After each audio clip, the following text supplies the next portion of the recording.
I gotta watch where I'm going or I will fall, okay? Here are 3 very cool features on my new project here in Mar Vista. Check it out. My first feature is the feature that I talk about probably too much. Stairs are always the first thing you see when you come into a home. Not always, but majority of the time, stairs are the first feature that you actually see when you come to the front door. So it's really important to actually pay some attention to them. Give them some love. Make sure they feel welcomed. When designing this home, we wanted to make sure that we weren't secluding the space, that we weren't cutting it off. That's why we actually did some floating staircases here with glass panels to kind of make this whole thing feel open. And it pushes all the way through from the formal living room to the dining room to the family room. This whole space feels open even though there's a staircase right in the middle of it. That's number 1. Check this out. Number 2, the kitchen. I'll tell you why this kitchen. I mean, obviously you'd say, oh, kitchens, who doesn't love a kitchen? This kitchen's freaking awesome. It's got a double island. What's unusual about a double island in this home is the size of the home that it is. We're probably about just under 4,000 square feet, maybe about 4,000 square feet. And usually a double island takes up way too much space. But because of the width of the property that we had and the way that we designed the floor plan, putting in a second island was just perfect. And the design that we put on this thing just makes it extra killer. I mean, look at this routed line that we have on the stone coming through here, and gives us the ability to have a built-in countertop with seating along this edge here too. So best of both worlds, everything fits into the space. We have a beautiful fridge wall, so we have pantry space, freezer, wine fridge, Can I keep on going? I think so. Beautiful pot filler, plastered, Venetian plastered hood. And then just a regular island here as well for the sink. We put in a beautiful Nantucket sink with the Brizo faucets.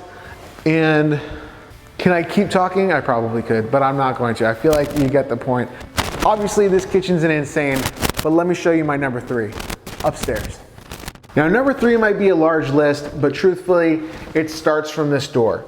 We got a lot going on here, but I'll show you my 2 favorite things, because even though we're keeping this as a number 3 item, there's an A and B, if you will, okay? The first thing is this fireplace that we're looking at right here. Again, got that Venetian plaster. That's the same as the hood. So we're matching this from the hood downstairs. But what I really love is the stone detail. The plaster I can give or take, but the way that the stone wraps around it, I just absolutely love it. So, and then part 2 is genuinely the master bathroom in totality. I think that the way that we designed it, the floor plan of it, how it all came together and works is sheer luck. Truthfully, it came out looking amazing. The shower is perfect size. The tub is right where it needs to be. And obviously these beautiful stone sinks, completely fabricated, custom fabricated. It works!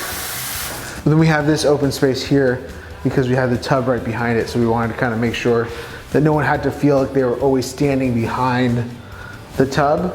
So we moved the sinks to be right next to each other, so there'd be a little bit more space on this side for only quick use, not elongated use. So I'm gonna bring it all together. I know, yeah. It just came in.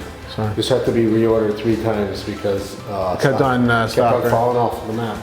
Yeah. Because of stock issues and the port issues that we're having in California, we're actually facing issues on our design because we have to keep on changing our items to find out what's in stock so we can get something. So Ed was just telling me that we actually changed the lighting on the master bedroom 3 times just to figure out how to get something on site. Interesting tidbit. Ed, since you're here, what is your favorite detail about the house? You put in a lot of sweat into this home. You probably bled for this home. Yeah. What's your favorite detail? It's gotta be the stairs. The stairs? The staircase has been like a labor of love. I always, You don't see what's going on really for that staircase. you don't see it, but you're like an over-engineer, like kind of like my dad a little bit, right? For sure. Like you like have to like know the math works out. 100%. How hard did you work on that staircase?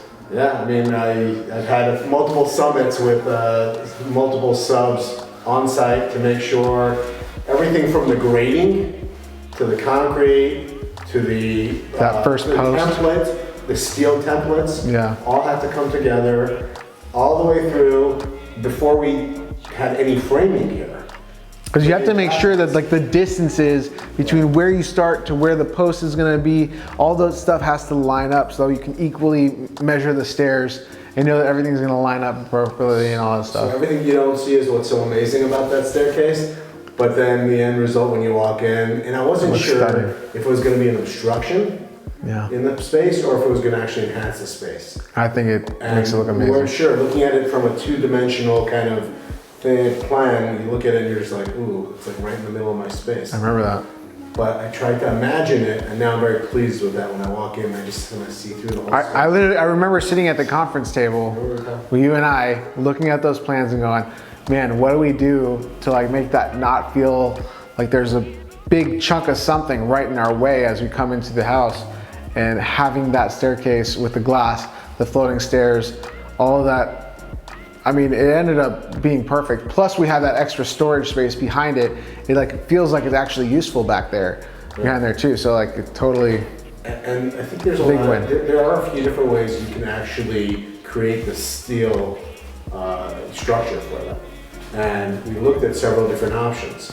And I think the one we ended up doing with a single member, steel member in the middle, gives it that real floating feeling off on the edges.